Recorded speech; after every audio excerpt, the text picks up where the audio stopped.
د غورځنګ په شهادت کې د امنیه قومندان لاسو سلام وخت مو په خیر که غواړئ په دې باب پوره او کره معلومات ترلاسه کړئ ویډیو تر پایه وګورئ او زموږ د یوټیوب چینل در سره سبسکرایب کړئ خبریال ویبپاڼه پاکستاني ملیشو د غزني په دریم امنیتي حوزه کې نظیر غورځنګ په ډېر ناځوانه ډول د شا لخوا په ډزو وویشته او شهید یې کړ نظیر غورځنګ په داسې حال کې شهید شو چې تېر ماښام د غزني ښار څلورمې حوزې ته څیرمه د پولیسو په شتون کې هغه شهید او بل ملګری یې ټپي کړی شو نظیر غورځنګ چې په غزني کې د دریمې حوزې د امیر په توګه ټاکل شوی و د کار کولو اجازه یې نه درلوده او د ډېر وخت لپاره په کور ناست و نظیر غورځنګ تر دې دمخه ویلي و چې د غزني د دریمې حوزې امیر ټاکل شوی و او د کورنۍ چارو وزارت څخه رسمي مکتوب هم درلود خو امنیه قومندان د کار کولو اجازه نه ورکوله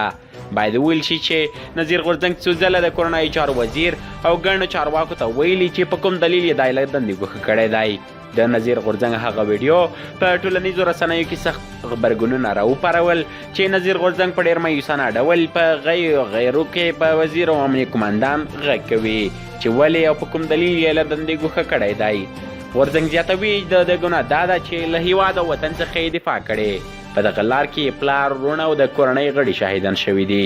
غورځنګ په چارواکو غږ کوي چې زما ژوند په خطر کې دی هره ورځ طالبان ګواښونه ته راکوي حتی څو ځله یې بریدونه راباندې هم کړي دي نظیر غورځنګ وایي ولې مې په لوی لاس طالبانو ته سپاری اخر مې ګناه څه وه د نظیر غورځنګ شهادت د افغانانو سخت غبرګونونه راپارولي دي ګڼو ویلي نظیر غورځنګ طالبانو نه دی شهید کړی بلکې د غزني امنیه قومندان په شهادت رسولی دی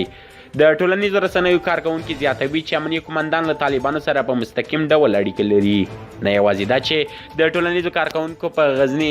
امنیه قومندان سختې نیوکې وکړې بلکې د کورنۍ چارو په وزیر مسعود اندربي هم سختې نیوکې کړي ځکه دوی وایي چې په خپل مسعود اندربي چې د لرني د امنیه قومندان ملاتړ کوي نجیب ننګیال لیکي د نظیر غورځنګ شهادت مبارک هغه له تېر کال راهیسې په کور کې اوسېده هغه وویل زه د شخصي امنیت لپاره کلاشینکوف هم نه لرم که تاسو ما نه ګمارئ ما یوازې مه پرېږدئ درې ځله ما په خپله مسعود اندربي ته وویل چې د دې سړي غم وخوري مګر دا پښتون و او د پښتنو وینه روا ده د غورځنګ قضیه پټه نه وه ډېری وخت دا فریاد د خلکو لخوا راپورته شوی دی تر بلې ویډیو مو په لوی یو بخونکي خدای سپارم هر چېرې چې یاست ستاسې بریا زموږ دعا